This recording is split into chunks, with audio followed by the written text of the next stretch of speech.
Di Kecamatan Kresek ada 9 desa. Ada 9 desa.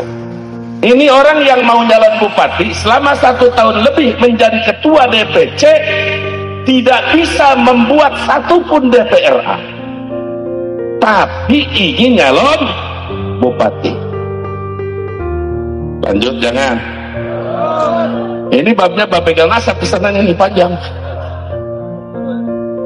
God. Ini kan baru kali ini saya buka. Akhirnya Al-Fakir mensyaratkan, insya Allah dari jalur independen didukung, tapi dengan catatan buktikan 1 bulan ini Anda mampu membuat DPRA 1 saja di tingkat desa kamu.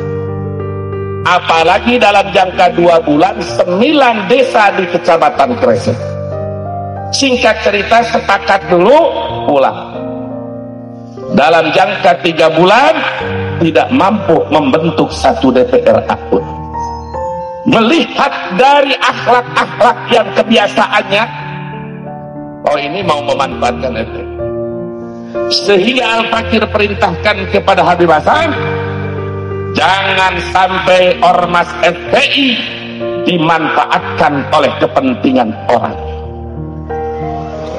Betul? Mengambil keputusan. Diambillah keputusan, maka tidak direstui untuk nyalon bupati Kabupaten Tangerang. Akhirnya dibawakan surat. Jadi begitu adat Al-Fakir. Orang mau dipecat, itu masih sopan kita, disodorin surat pengunduran diri. Itu memang di FPI seperti itu. Jadi kalau ada, saya tidak mengundurkan, saya tidak dipecat, tapi saya mengundurkan diri. Itu proses kita menyodorkan surat. Lebih baik Anda mengundurkan diri. Akhirnya mengundurkan diri. Semakin kesini, semakin gila. Ya ini saya sepertinya butuh cerita dari Kiai Imad ini. Itu kan ada ceramah dari Pak Qurtubi Lebak itu ya. Beliau mengatakan bahwa Kiai Imad itu bahas nasab karena sakit hati nyalon bupati gak didukung. Itu ceritanya itu gimana ya? Sakit hati itu apa namanya? Ya sakit hati itu orang-orang yang lemah ya yang sakit hati itu.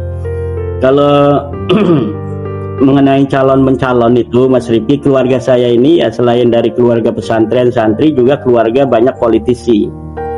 Dari zaman dulu ya itu sudah masuk parlemen kan, sampai di DKI itu ketua partai NU itu ketuanya orang Kresek keluarga saya tahun 70-an 60-an itu. Kemudian apa paman saya dulu waktu saya kecil itu ketua P3 di kecamatan, paman satunya itu jadi ketua PDI. Ya, jadi ini ya ketua P3, ini ketua PDI, satu keluarga beda-beda partai. Hanya Golkar saja yang tidak, itu karena orang kecamatan yang jadi ketua partai Golkar itu waktu itu. Ya. Jadi kalau calon mencalon itu sudah biasa. Bahkan tahun ini nih 2024 ini Mas Rifki, keluarga saya Bani Usman itu 12 orang mencalonkan diri jadi caleg. 8 orangnya itu terpilih. 8 orang terpilih dengan partai yang berbeda-beda. Jadi apa hal-hal calon mencalon kemudian jadi tidak jadi itu sudah biasa. Mengenai apa benar saya dulu pernah mencalonkan ya tahun 2017 kalau tidak salah, memang waktu itu tidak ada calon yang berani melawan petahana. Ya petahana nggak ada yang berani, maka saya menampilkan diri untuk memberikan jawaban kepada masyarakat bahwa harus ada orang yang berani untuk demokrasi ini semakin sehat. Akhirnya saya mencalonkan diri, sudah daftar ke partai PKB gitu, partai P3, partai Demokrat gitu. Biasa kita sebagai santri yang juga memahami ilmu politik ya, karena saya juga pernah kuliah ilmu politik itu. Kemudian kita mengadakan silaturahmi ke berbagai macam komunitas, ke tokoh-tokoh komunitas, ke kiai, ke para tokoh-tokoh masyarakat. termasuk kepada Pak Qurtubi itu, ya kan. Kemudian namanya orang yang mencalonkan diri ya memang harus sering sowan-sowan kepada para tokoh untuk mendapatkan dukungan politik kan. Nah, kemudian itu ada syarat-syarat tertentu ya, misalnya tadi seperti yang diucapkan itu juga ada yang lainnya juga ada syarat nanti Tangerang harus bersyariah ya, karena saya ini kan dari keluarga besar NU, dari kecil itu adalah lingkungan Nahdlatul Ulama ya, paman-paman saya itu dari Tebuireng. Kemudian kita diajari agama itu agama yang substansialisme, bukan agama formalisme, di mana simbol-simbol keagamaan itu tidak terlalu penting daripada isinya, yaitu yang itu ditanamkan oleh ajaran-ajaran Nahdlatul Ulama. Ini tahun 1936 di Kresek itu sudah ada majelis wakil cabang. Kiai Muhammad Amin, bapaknya Kiai Ma'ruf Amin itu datang dari Mekah tahun 1936 itu langsung menyusun kepengurusan tingkat kecamatan MWCNU. Saya pun kan tahun 2006 itu ketua majelis wakil cabang NU di kecamatan Kresek gitu. Ya. Akhirnya karena itu ada syarat-syarat tertentu harus bikin FPI di tingkat desa dan lain sebagainya. Ya saya kan kader NU, saya lebih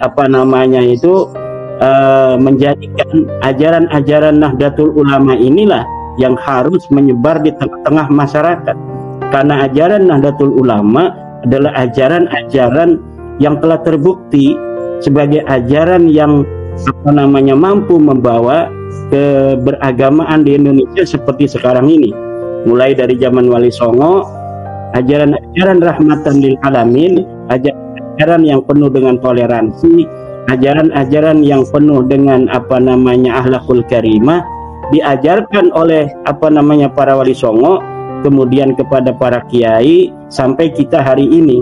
Jadi saya lebih mengedepankan bagaimana ajaran-ajaran Nahdlatul Ulama di kampung saya ini untuk semakin menyebar. Ya, itu sebenarnya begitu. Ini sebenarnya pengalian isu saja, Mas Rifki ini. Ya Imad, saya mau menanyakan sedikit lagi. Nanti jawabannya singkat aja, enggak apa-apa. Berarti dulu ketika Kiai Imad itu bersilaturahmi ke Pak Qurtubi Lebak itu ada pensyaratan untuk harus bikin FPI sampai tingkat desa, begitu atau salah kesimpulan saya? Saya terlalu lama kayak, jadi lupa secara detailnya. Yang saya ingat itu tentang Tangerang bersyariah dan membuat FPI tingkat desa begitu. Betul, itu ada itu. Ada ya. Tapi Kiai Imad lebih memilih untuk nuansa kultural NU begitu ya. Ya, karena memang di sini nggak bakal laku kan kalau daerah kita ini daerah yang sangat Nahdlatul Ulama sekali gitu.